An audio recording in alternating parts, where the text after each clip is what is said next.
the other. What did he do? We talked about it last week. What did he do when he went to Adam and Eve in the garden? God doesn't really care about you. Matter of fact, God's afraid of you. God's afraid if you eat this tree, you'll know as much as he does, then you'll be equal to him, and he's afraid of that. He doesn't want you to grow beyond this garden. Never mind the fact that God had designed the garden to grow with Adam and Eve as they grew, as the human race grew. So that's number one. Number two is he's the accuser of the brethren. And he stands there and he accuses us in front of the Father. Well, that guy's this, and that guy's that, and that guy's that. And then we have this wonderful defense attorney who also happens to be the one who was the propitiation of our sin, the one who stood in for us. And he stands up to the judge and he goes, Judge, I took care of that. He's with me. I took care of that. He's with me. And so those are the two charges. And how much better is it?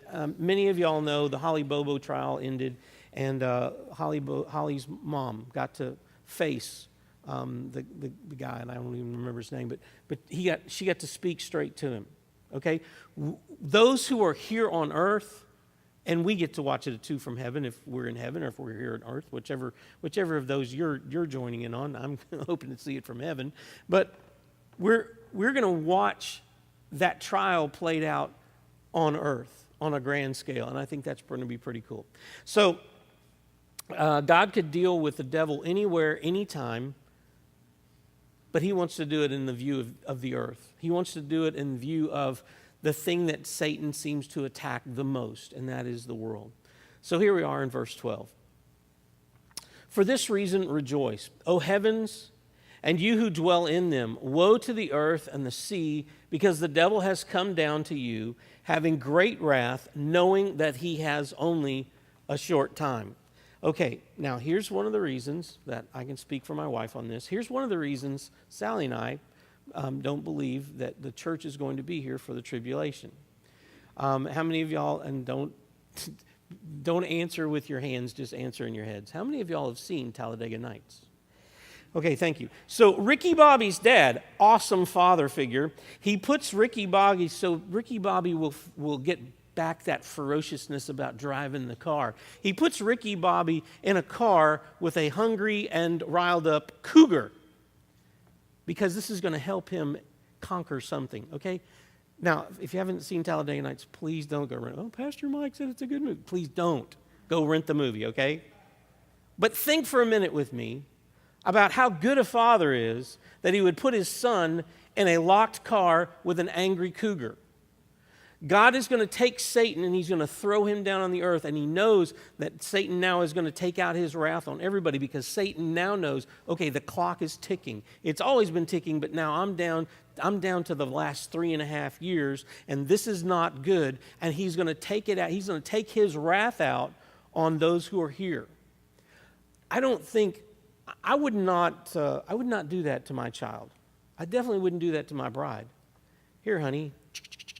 Here's a can of Coke I just shook up. Open it up, but let me move back first. I don't believe that that's how the Father does. If he does, there obviously he has ways of protecting us and all that. Satan knows that the end is near. He's been trying for about 8,000 years to destroy man, to destroy man's connection with the Father. And once he is limited to being only on the earth, he is going to just have a crazy, crazy, weird time. You think about God and Satan are talking, and Satan, this is one of the other times that we see Satan speaking, and he's bashing man to God, and he goes, "Oh man, he wouldn't be your faithful servant if you didn't give him so much stuff, and you'd quit protecting him and all that other stuff." And I love what Joe Faust says at Calvary Chapel. He said, "Okay, now if you or me were going to tempt a man, what would you do?" Well, you'd maybe put a beautiful woman in his path. You'd put an opportunity, a business deal that was just too good to pass up, even though it was a little shady. What does Satan do? He wipes out everything, because that's what he does. He's a destroyer.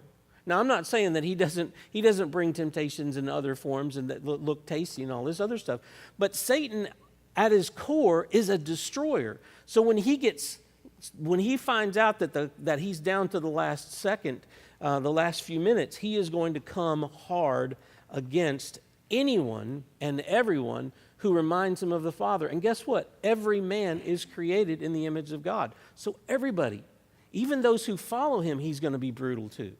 But those who are here who don't follow him, oh, he's going to have a special anger for that person, a special hatred for that person, because he will not just see the image of God, but he will see the personality and the personal traits of God, and that's going to be horrible.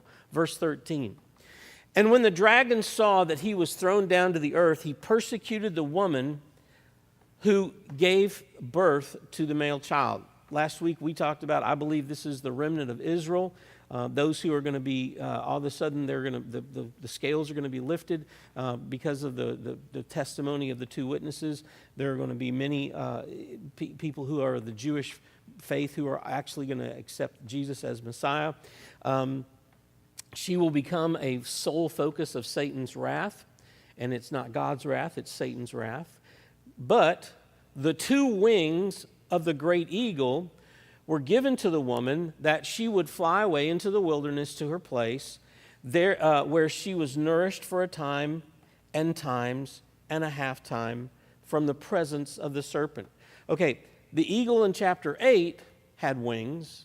That's the eagle who says, woe to those left on the earth, because the final three trumpets are about to sound.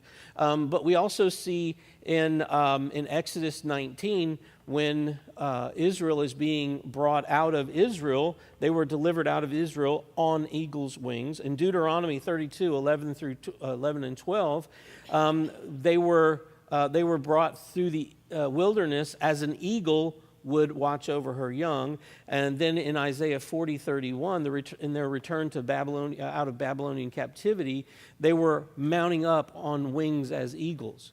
So it's not unusual for God to talk about his nation and talk about the wings of the eagles. Now, I don't know if this is the musical group Eagles. I'm not sure exactly. I'm just seeing if you're paying attention. That doesn't matter, because this is a picture. This is God talking about how he's going to protect. Now, where would God hide you to protect you from the enemy? God doesn't have to hide you. God doesn't need to hide away anything. God just goes, no. But I want to, no. I'm going to go after, no. But what if I go, oh? Because when God sets out to protect something, it's protected. It is well protected. So, the wings being figurative, I think it's interesting. She's going to fly into the wilderness where she was nourished for a time, times and a half time. Time is 1 year, times is 2 years, a half time is a half a year, 3.5 years. I think this is happening mid-trib, boom, and now for the next 3.5 years, this remnant, this nation of Israel, this remnant is going to be protected. And so then what does the enemy do? So verse 15 and 16, and the serpent poured water like a river out of his mouth after the woman, so that he might cause her to be swept away with the flood. But the earth helped the woman, and the earth opened its mouth and drank up the river which the dragon poured out of his mouth. Now, is this talking about a literal flood? It could be talking about an army. It could be talking about a whole new level of anti-Semitism like the world has never seen, and it's seen some pretty bad stuff. It's about let's just push them out, let's get them on the run, and let's destroy them. But the earth, here's the problem for Satan. God always has a home field advantage. Well, let's move it to Jupiter. He owns that too. Well, let's move it to Mars. Well, he created that too. Well, let's move it somewhere where God doesn't have home field advantage. God always has home field advantage.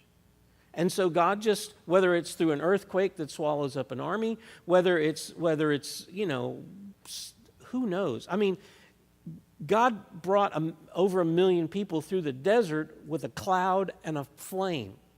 Okay, so I think he can handle whatever Satan might want to throw out at him. And so he is going to protect this woman. So here is here's that. Now, I want to talk just for a few minutes, and I think this is important. I'm a firm believer in the fact that we need to do everything we can do to support Israel. That's just me. And I believe here's why. Because they're God's chosen people. They're God's chosen people, and he never stops saying, well, yeah, they're no longer my chosen people. I believe they're still his chosen people. And I want to throw a few facts at you for just a minute here.